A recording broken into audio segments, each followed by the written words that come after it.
जय जय श्री राधेश्याम। जय जय श्री जगन्नाथ।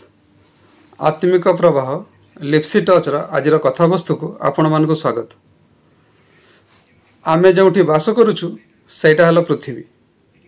एठी पार्थिव वस्तुर प्रमाण मिल जाए, किंतु अपार्थिव वस्तुर कथार अबा चिंतनर प्रमाण मिलवा अत्यंत कष्टसाध्य। कष्टकर हुआंतानी भी केमिति। अपार्थिवतार प्रमाण पाइबापी हेले अपार्थिवतार विश्वास रखा पड़े। तेबे कौन से अपार्थिवता कहूची? केवल देहरे विश्वास रखा ही पार्थिवता।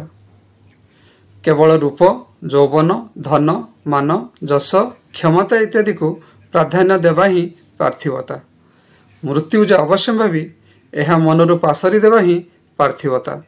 निजको बुझी न पारी, चिन्ह न पारी निजर देह को मु बोली भावी गौरवान्वित हेबा ही पार्थिवता। समस्त क्षणभंगुर को चिरंतनर आख्या देवा ही पार्थिवता।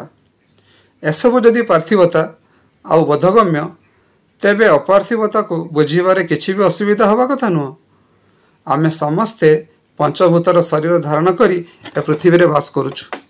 आम शरीर ही मु रूपक आत्मार वासस्थान।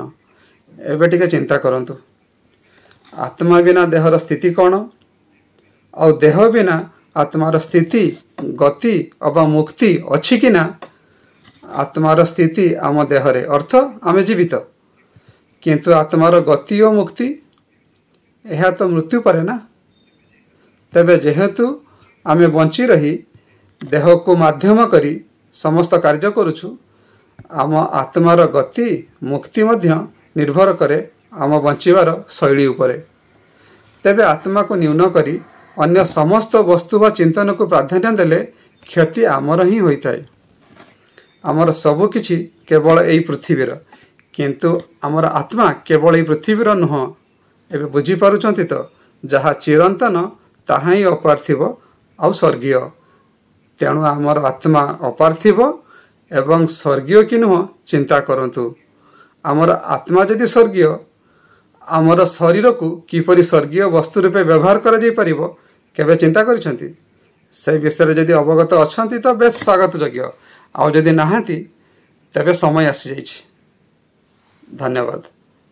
जय जय श्री राधेश्याम। जय जय श्री जगन्नाथ।